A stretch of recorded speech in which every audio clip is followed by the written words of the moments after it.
Hello, and thanks for joining me. My name is Chris Betcher. I'm coming to you today for Geeks on Tap, your Google services experts. Today, we're going to dive into some cool features inside Google Classroom powered by Google Gemini. Let's go check them out. And the first thing I want to show you is this button on the left called Gemini.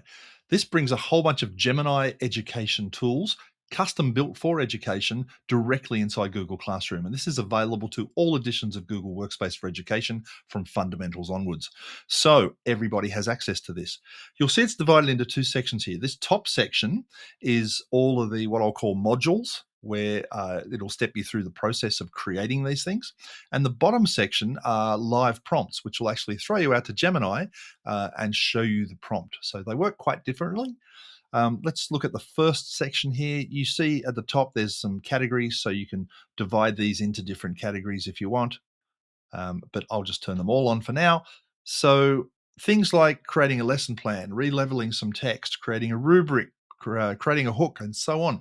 These are all pre-built. Now, I call them modules because it will step you through the process. Let me give you an example. Let's say I've got some text that I want my students to engage with, but the reading level is a little bit too difficult. So I can go to this re-level text button here, take the text that I've got and paste it in. So here's some text that I got from Wikipedia. It's about atomic valence and chemistry. It's a little bit complicated for my students. So I might say I want to reduce the grade level target of this text, let's say to year 5, right? I could have also uploaded some text from Drive if I had this as a document in Drive already. And if there's any particular keywords I want to keep, I can add them down here. Let's just say I want to make sure I keep the word valence. Okay, fantastic. And then I hit generate. That will take a moment just to generate some text, and it'll take that original, more complex text and make it simpler for my readers. And you can see what it's done here. It's got the original text on the left and the simplified text on the right. And the green sections, it's telling me what it's changed. So I can actually see where it's attempted to simplify the text. So that's one example about how you can use these modules in Gemini. Let's just go out of there and go to another one. You'll notice that these modules don't save. So let me just cancel that for a second. If I wanted to keep that text, I would have to hit the export to docs button. That would then export the re-leveled text to Google Docs. And you can see it's just going to give me that text here. It's got the original text, it's got the generated text, and then I can do whatever I need to do with it. So that's how you use the tool. If you exit back to Gemini, it doesn't save it inside Google Classroom. That's why you've got to export it out to Docs if you want to keep it. Okay, so let's go back there. Let's look at another couple here. There's create a compelling hook. Sometimes you're about to start teaching a particular unit of work or a particular lesson, and you just want something to capture the kids' attention. So same thing here. Let's say my target, let's go year 5 again. And it is, let's call it chemical bonds. Now, you wouldn't typically teach that in year 5, but maybe I've got some particularly bright students and I want to attempt to teach this to them. So how might I start this? Let's if I had some instructional material, say a lesson plan already, I could upload it here from Drive. But let's just say I want to spark their curiosity. I want to get them thought-provoking with thought-provoking questions, and maybe getting some movement and activity from these students. Right. Let's hit generate. That's then going to take the topic of chemical bonding for year 5 and come up with some suggested activities on how I might introduce this to them. And so you can see I've got a whole bunch of activities here. The human chain, which is obviously talking about bonding atoms, salt versus sugar, dissolving mystery, why is water wet? So there's some really interesting sort of lesson starter ideas there. Again, if I want to keep any of them, I just copy and then I'll go and paste that into a document. Okay, it won't keep that when I exit back out of Gemini. Again, it will not keep that for me in here, but I've got to do something with it, take it out and use it elsewhere.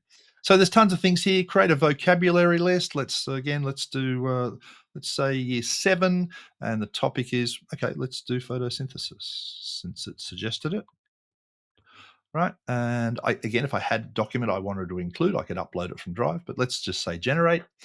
And Gemini knows enough about photosynthesis that it can generate this list for me.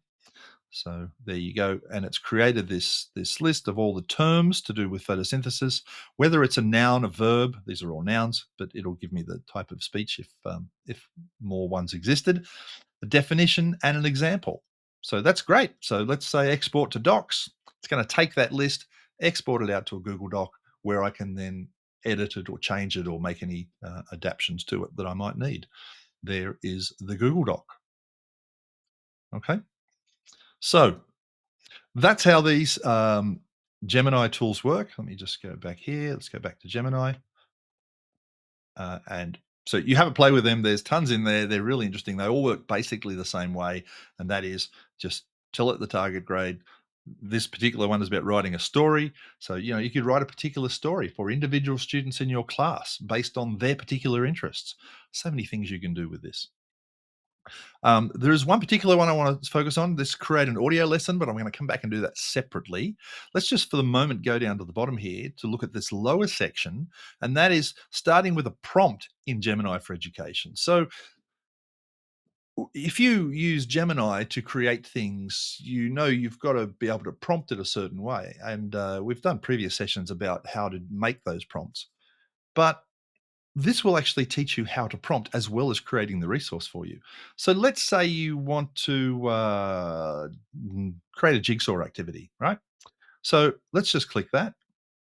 That will then open up Gemini. So you see what it's done is different to the other one. It's now thrown me out to Gemini and it's created a prompt here. And if I unfold that, you can see this is the prompt.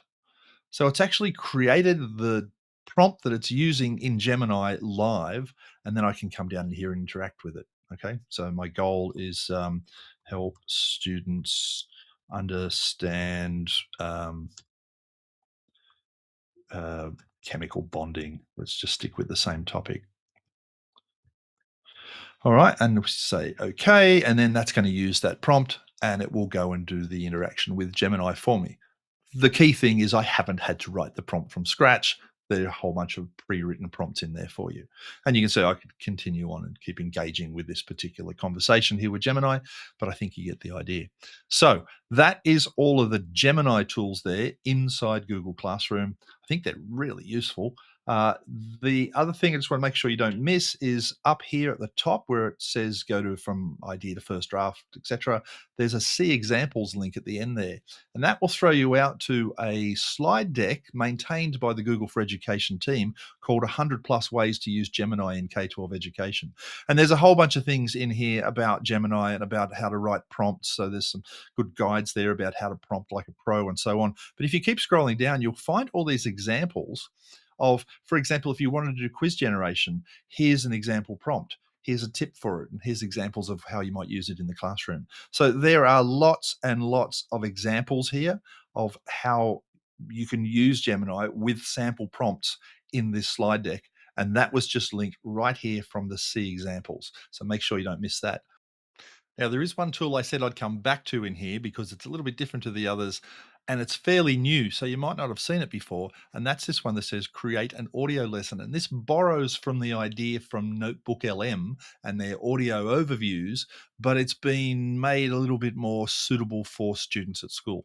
So let's have a look. Go to create an audio lesson, give it a target grade. Let's just say year 7 and give it a topic. Let's just say the effects of human activity on climate change. If I generate my learning objectives, Gemini will have a guess at what it is I'm trying to teach for this particular unit. So it's got some examples here of talking about deforestation and agriculture and so on. That's great. There's another one there. But I'm happy with both of those. If I wasn't, I could regenerate them or edit them. Okay, so that's great. Now it comes down the bottom here and I can personalize the audio lesson. And what this audio lesson will be is essentially a podcast between a virtual student and a virtual teacher talking about this topic. And the virtual student will be asking questions and the teacher will be explaining things and they'll have a conversation back and forth. So you can customize it a little bit here. So for example, let's choose that one for the teacher. And I can choose a voice for the teacher. There's a couple of voices to pick from there. I'm just going to go with voice 1. Same thing for the student. Let's pick that for the student. And I can sample and choose different voices for the student. So great. Let's generate that audio lesson. That will just take a moment to generate, and we can come back and have a little listen to what it's like. So you can see what's happening here. It's generating the conversation between those two virtual characters, and the conversation is unfolding. And when it's finished, we'll actually get the audio version of this that students can listen to as well as read. While it's doing this, I'll just point out this is based on Google's LearnLM technology, which is the AI tuned to all sorts of pedagogical insights and pedagogical understandings. So it's not just generating answers, it's actually using real educational principles to try and create this conversation in a way that actually helps students learn. Okay, and that's now done. And you can see, as well as the conversation, which we can scroll through, there's also an audio overview down the bottom here. Hello. Today we're going to talk about carbon footprints and how human activities are rapidly changing the Earth's climate. We'll cover why the climate is changing so fast, how burning fossil fuels and cutting down forests contribute, and what the role of modern farming is. That sounds interesting, but also maybe a bit worrying. What exactly is a carbon footprint? That's a great question, but we will discuss the term carbon footprint later in the lesson when we talk. So you can see how that conversation unfolds. That's a really good way for students to learn, not only through their reading, but also through their listening. And you can go to the export button up here and you can actually export that out to Google Drive as an audio file. And you can see after it's exported, here's the file here. Hello. Today we're going to talk about carbon footprints. So that can go straight into the student's Google Drive or attached to their Google Classroom. Again, so many ways you can use this, but the ability to generate that text, that really realistic sounding conversation between teacher and student to unpack a topic, super useful for many, many students. So lots to explore there. If you've enjoyed this video, don't forget to hit the little like button down the bottom or subscribe if you'd like to see more content like this. See you in the next video.